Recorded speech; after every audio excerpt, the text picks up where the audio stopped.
पीले दांत वाली बहू। रंजना कभी ब्रश नहीं करती थी। उसे कितनी बार उसके माँ बाप ने डांटा, लेकिन उसका कोई असर उस पर होता ही नहीं था, जिस कारण से उसके दांत पीले पीले हो जाते हैं। शादी के बाद अरे बहू, वैसे तो तुझ में कोई कमी नहीं है, पर तेरे दांत इतने पीले कैसे हैं बेटा? कैसे मतलब? कोई सर्जरी थोड़ी ना कराइए। वो तो क्या नाम, मैं ब्रश नहीं करती थी तो पीले हो गए। अब क्या करूं? आप कहें तो लाल करवा लूं या फिर काले? यार ये क्या है, क्यों माँ से लड़ रही हो? लड़ रही हूँ? अरे मैं लड़ रही हूँ या ये बोल रही है कि दांत पीले हैं, पीले। अरे तपस्या थोड़ी ना की है इन्हें पीले करने के लिए। बकायदा ब्रश नहीं किया है 20 साल तक, तब जाकर। छी, कैसी बात कर रही हो? ये उस वक्त तो पीले नहीं थे जब हम लोग तुम्हें देखने आए थे। अरे तब साफ करवा लिया होगा डेंटिस्ट के पास जाकर। अब देखो कैसे पीले पीले लग रहे हैं। रंजना सास की तरफ गुस्से से देखती है। फिर शुरू हो गई पीले पीले पीले। अरे पीले तो तब भी थे जब मेरे हाथ का रसगुल्ला उड़ा उड़ा कर खा रही थी और बोल रही थी, लड़की नहीं गुणों का खजाना दे रहे भाई साहब आप। खैर, अब वो लोग करते भी तो क्या करते, पीले दांत वाली बहू पल्ले पड़ी थी तो झेलना तो था ही। एक दिन कीर्तन में रंजना गाना गा रही थी। अरे कमला बहन, माँ का द्वार है, यहाँ तो सब शुद्ध होकर आते हैं, फिर अपनी बहू को ब्रश भी नहीं करवाती तुम। दूर से पीले पीले दांत भक्ति में बाधा उत्पन्न कर रहे हैं। अरे कोई 2 साल की बच्ची थोड़ी ना लेकर आई हूँ मैं बहू बनाकर। अच्छी खासी लड़की है, अरे कैसे करवाऊं ब्रश? ये तो उसे खुद करना चाहिए ना। अब माँ बाप तो इसके जैसे तैसे निपटा दिए, ये नहीं सोचा कि सास कैसे संभालेगी। सास बहू को लेकर घर आ जाती है, लेकिन सोच लेती है कि अब इसे लेकर कहीं नहीं जाएगी। अगले रोज बहू कहती है, अरे क्या हो गया, मंदिर नहीं जाना क्या? कीर्तन का वक्त हो रहा है। मेरी मधुर वाणी से कान्हा जी जागते हैं और सोते हैं। आप तो जानती है ना उनकी भक्ति में कितना मन लगता है मेरा। वो क्या है ना, तबीयत ठीक नहीं लग रही है मेरी, आराम करूंगी मैं। तबीयत ठीक नहीं लग रही? अभी तो मिथुन के गाने पर नाच रही थी आप, और अब बोल रही है कि तबीयत ठीक नहीं लग रही। अरे भक्ति में मन लगा लो सासू माँ, ऊपर जाना है, क्या मुंह दिखाओगी आप? हाँ? सास को बहू की बात पर गुस्सा आ जाता है। मैं क्या मुंह दिखाऊंगी, इसकी चिंता तो ना कर, समझी? अपने मुंह की चिंता कर, जो ये पीले पीले दांत लेकर हर जगह पहुंच जाती है। पता है लोग कितना मजाक बनाते हैं। ना जी ना, मैं नहीं जाना कहीं तेरे साथ। तो ये बात है, कोई ना, मत जाओ, मैं अपने कमरे में ही बैठकर भक्ति कर लूंगी। ऊपर वाला दांत थोड़ी ना देखता है, मन देखता है, भावना देखता है। और अरे बस बस, तू सब कुछ दिखा, बस ये सफेद चमकदार दांत ना दिखाना किसी को, है? जा यहाँ से। बहू को सास की बात का कोई फर्क नहीं पड़ता, वो तो जैसी थी वैसी ही रह जाती है।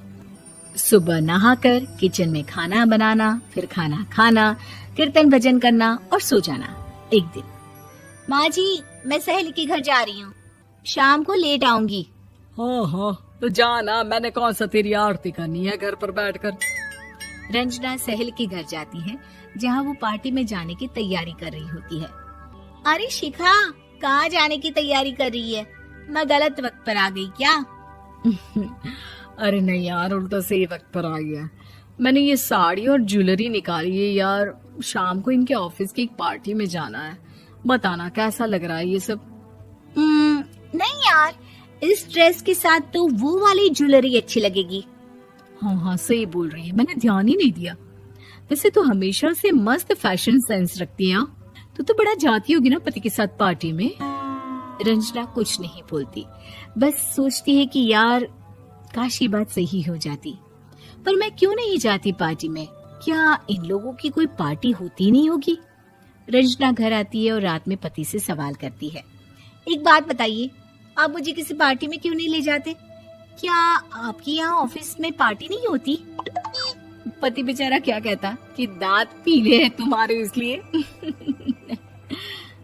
अरे कोई पार्टी होती नहीं हम लोगों के ऑफिस में, तो कहाँ से लेकर जाऊं? और मार्केट, मॉल, कहीं वीकेंड घूमना, कहीं तो। अरे यार, सारे हफ्ते में एक छुट्टी मिलती है, तो सोचता हूँ कि आराम ही कर लूं। क्यों? रंजना मन मार के रह जाती है। पहले कभी सास के साथ मंदिर जाया करती थी, लेकिन वो भी सास ने ले जाना बंद कर दिया। घर बैठी बैठी रंजना बोर हो जाती है। तभी उसे आइडिया आता है और वो मायके जाने का सोचती है। सासू माँ, 2 दिनों के लिए मम्मी के घर जा रही हूँ। अच्छा अच्छा, ठीक है, आराम से जा। और हाँ, माँ से कुछ अच्छी आदत सीख कर आना कि कैसे शरीर के हर भाग की तरह दांतों की सफाई भी जरूरी होती है, समझी? शुरू हो गई ना आप। वो लोग आपकी तरह नहीं है कि छोटी छोटी बात का बतंगड़ बना दे। उन लोगों के लिए मैं मायने रखती हूँ, ना कि मेरे पीले पीले दांत। रंजना माँ को बिना बताए उन लोगों को सरप्राइज देती है, लेकिन जैसे ही वो दरवाजे पर पहुंचती है, अंदर देखती है कि घर वाले कहीं जा रहे होते हैं।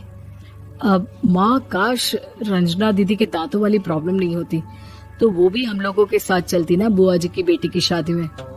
हाँ बेटा, लेकिन अब उसे कौन समझाए कि उसको उसके पीले दांत नहीं दिखते, लेकिन उसके आसपास के लोगों को कितना एम्बैरेसिंग फील कराते हैं। मुझे तो कितनी बार उसके स्कूल की टीचर ने शिकायत की कि उसके साथ कोई लड़की बैठना भी नहीं चाहती, और ना ही कॉलेज में कोई उससे बात करना चाहता था। लेकिन पता नहीं क्यों उसे ये बात समझ में ही नहीं आती। कोई कमी नहीं है उस लड़की में, बस यही कि दांत पीले हैं। वो तो भला हो जीजा जी और उनकी माँ का, जो दीदी को जैसी है वैसे ही रखा हुआ है। रंजना को अपने घर वालों की बात सुनकर बहुत दुख होता है। वो सोचती है कि वो क्या करे, लेकिन फिर वो सीधा डेंटिस्ट के पास जाती है, अपने दांत चमकाती है और कसम खाती है कि वो रोज ब्रश करेगी। अरे क्या हो गया? तुम तो 2 दिनों के लिए गई थी ना, पर कोई ना, अच्छा है, चलो आ गई तो। रंजना सास के सामने आकर खड़ी हो जाती है और पूरी स्माइल करती है, उसके चमकदार दांतों को दिखाती हुई। हैं? चले मंदिर। माँ, मुझे माफ कर दीजिए, मैंने आप लोगों को बहुत एम्बैरेसिंग फील करवाया। मैं आज से रोज ब्रश करूंगी।